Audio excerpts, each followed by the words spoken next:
I shouldn't be looking at the camera, though, right? No, don't look. That was a mistake. Let me do mine again. 1 second. You have no idea. Rolling. Around town with NBC Philadelphia, they might be giants. They might be giants. They might be giants. Around town, NBC Philadelphia, in your town. How's it going? That was awesome. Is that usable? Okay. That was great. Perfect. Not getting any better than Can't do that. that any better. I will take question number 1. All right, question number 1. Is the name of your band came from 1971 George C. Scott film? Yes. What was the reason? We chose the name They Might Be Giants because it was ponderously long. It was actually from a list of names that a friend of ours had put together for his act, which was a ventriloquist act. And we didn't really think about it too hard. It just seemed like unexpected. You know, it was at a time when rock bands had sort of cycled through like all the sort of original new wave band names like The Somethings, and basically at the exact same time that we named ourselves They Might Be Giants, we had become aware of bands like Duran Duran, and there were a lot of English bands and American bands that sort of fancied themselves to be sophisticated in an English-like way, doing the double name thing. And I don't know, band names are kind of jive, and you always feel kind of haunted by whatever your decision is. I'm sure the guys in the Rolling Stones were like, "Why do we call ourselves the Rolling Stones?" Well, I guess the advantage of the They Might Be Giants is it just doesn't really sound like any particular era of band name. It's just it's an oddball name. Although it might sound really like totally big 80s now. I don't know. I mean, I don't know. We don't have much perspective on it. Maybe with the fame and legacy of the band, They Might Be Giants, it's hard to get away from the, I don't know, probably not.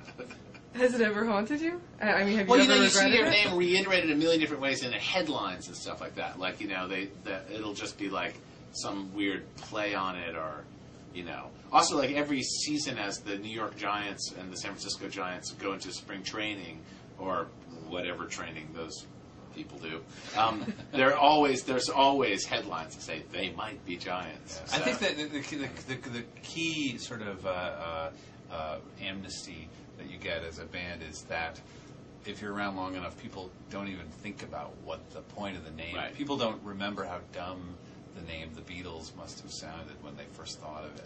They got The over Beatles it. is actually the ultimate example, because it is really not a good name for a band. Right. It's like It's kind goofy. It's really like a bad pun and kind of jive. Yeah. Any other And bands? that's coming from the guys in They Might Be Giants. Now, you guys obviously started out as the Two Johns with sax, accordion, and guitar. Yep. What persuaded you to later bring on a drummer in a band? Well, we had been on the road for like a long time. In 1990, we toured the world and did like literally hundreds of shows in like 1 year, and it was like this, it was just, we had done this duo show so much that it felt like we needed to kind of change it up, and the easiest way to change it up was just by bringing in other people. We were also playing in theaters. When we started, we were playing in clubs and working with a drum machine. It was very obvious what we were doing. Like there was no sort of man behind the curtain aspect to it. We were on stage with a tape recorder, and there was obviously a part of it that was programmed and pre-made. And then all of a sudden, when you're playing in theaters and the people in the back row literally can barely see you, there seemed like actually something about that presentation that suddenly seemed like maybe less authentic or less complete. It wasn't an intimate show anymore. So basically, our situation changed in a very real way, and we kind of were responding to that. Now, you're one of the most prolific rock bands in history with more than 500 published songs. It's a fact. 500. Mm-hmm. Wow. You're also royalty check's going to be coming in handy.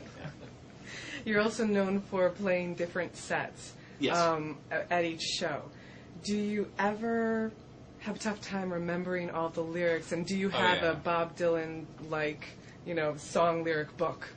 We have absolutely run into the problem of not remembering words. The other thing is that not only do we have a lot of songs, but we often write songs with many lyrics, lots of verses, thick density of lyrics. So it creates this problem where we're not any better at remembering stuff than other bands who just repeat the same 4 words over and over again in their song.